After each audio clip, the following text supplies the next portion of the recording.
So ಹೀಗೆ ಕಾಂಗ್ರೆಸ್ನ ನಾಯಕರುಗಳೆಲ್ಲರೂ ಕೂಡ ಇದಕ್ಕೆ ರಿಯಾಕ್ಟ್ ಮಾಡ್ತಾ ಇದ್ದಾರೆ. ಈಗ ಪ್ರಿಯಾಂಕ್ ಖರ್ಗೆ ಕೂಡ ಮಾತಾಡಿದ್ದಾರೆ. ನಮ್ಮ ರಾಜ್ಯದ ಬಗ್ಗೆ ಕೇರಳ ಸಿಎಂ ಯಾಕೆ ಮಾತಾಡಬೇಕು?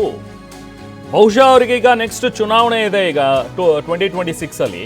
ಆ ಚುನಾವಣೆ ದೃಷ್ಟಿಯಲ್ಲಿ ಇಟ್ಕೊಂಡು ಬಹುಶಃ ಇವರೇನು ಮಾತಾಡ್ತಾ ಇರಬೇಕು ಅಂತ ಹೇಳಿ ಬೆಂಗಳೂರಿನಲ್ಲಿ ಸಚಿವ ಪ್ರಿಯಾಂಕ್ ಖರ್ಗೆ ಆಕ್ರೋಶಭರಿತರಾಗಿ ಮಾತಾಡಿದ್ದಾರೆ. ಕೇರಳದಲ್ಲಿ ದಲಿತ ಯುವಕನನ್ನ ಹೊಡೆದ್ರು. ಆ ಬಗ್ಗೆ ಮೊದಲು ಪಿಣರಾಯಿ ವಿಜಯನ್ ಮಾತಾಡ್ಲಿ, ಅದ್ರ ಬಗ್ಗೆ ಯಾಕೆ ಮಾತಾಡ್ಲಿಲ್ಲ ಅವರು? ಅವ್ರ ಅಂಗಳದಲ್ಲಿ ಆದ ಘಟನೆಗಳ ಬಗ್ಗೆ ಮೊದಲು ಮಾತಾಡಬೇಕು ಅವರು, ಅದ್ರ ಬಗ್ಗೆ ಮಾತಾಡ್ತಿಲ್ಲ. ಅದನ್ನು ಬಿಟ್ಟು ಇಲ್ಲಿ ಇನ್ ಬಗ್ಗೆ ಯಾಕೆ ಮಾತಾಡ್ತಾರೆ? ಸಹಜವಾಗಿ ಇದು ರಾಜಕೀಯ ಅಲ್ವಾ ಅಂತ ಹೇಳಿ ಪ್ರಿಯಾಂಕ್ ಬೆಂಗಳೂರಿನಲ್ಲಿ ಪ್ರಶ್ನೆ ಮಾಡಿದ್ದಾರೆ.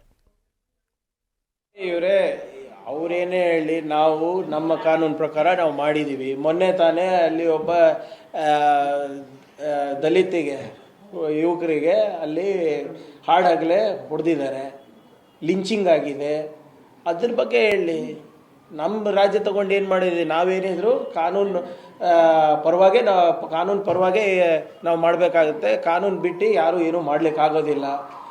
ಮೈ ರಿಕ್ವೆಸ್ಟ್, ಅವರು ಸೀನಿಯರ್ ಚೀಫ್ ಮಿನಿಸ್ಟರ್ ಇದ್ದಾರೆ ಅಲ್ಲಿ. ಇಡೀ ರಾಷ್ಟ್ರದಲ್ಲಿ ದಲಿತ್ ಲಿಂಚಿಂಗ್ ಬಗ್ಗೆ ಮಾತನಾಡ್ತಾ ಇದ್ದಾರೆ. ಅವ್ರು ಯಾಕೆ ಕರ್ನಾಟಕದ ಬಗ್ಗೆ ಮಾತಾಡ್ತಾ ಇದ್ದಾರೆ? ಇಲ್ಲಿನವ್ರು ಏನು ಹೇಳ್ತಾ ಇರಲ್ಲ. Whatever it is as per law. ಅದಕ್ಕಾಗಲೇ ಸ್ಪಷ್ಟೀಕರಣ ಕೊಟ್ಟಿದ್ದಾರೆ ನಮ್ಮವರು. ಎಲ್ಲರೂ ಹೇಳೋಕ್ಕೂ ಉತ್ತರ ಕೊಡೋಕ್ಕೆ ಇಟ್ ಇಸ್ ನಾಟ್ ಮಾಡ್ಕೊಂಡು ನಾವೇನು ಮಾಡೋಕ್ಕಾಗ್ತದೆ? ಅದು ಇದ್ರ ಬೆನ್ನಲ್ಲೇ ಈಗ ಸಂತೋಷ್ ಲಾಡ್ ಕೂಡ ಮಾತಾಡಿದ್ದಾರೆ. ಚುನಾವಣೆಗಾಗಿ ಕೇರಳ ಸಿಎಂ ಹೀಗೆ ಮಾತಾಡ್ತಾ ಇದ್ದಾರೆ. ಕಾಂಗ್ರೆಸ್ ಯಾರಿಗೂ ಕೂಡ ತಾರತಮ್ಯವನ್ನ ಮಾಡಿಲ್ಲ ಅಂತ ಹೇಳಿ ಹುಬ್ಬಳ್ಳಿಯಲ್ಲಿ ಸಚಿವ ಸಂತೋಷ್ ಲಾಡ್ ಸ್ಪಷ್ಟನೆ ಕೊಟ್ಟಿದ್ದಾರೆ. ಚುನಾವಣೆಗೋಸ್ಕರ ಹೀಗೆ ಮಾತಾಡ್ತಿದ್ದಾರೆ ಅನ್ಸುತ್ತೆ. ಕಾಂಗ್ರೆಸ್ ಇತಿಹಾಸ ಎಲ್ರಿಗೂ ಗೊತ್ತಿದೆ, ಆಯ್ತಾ?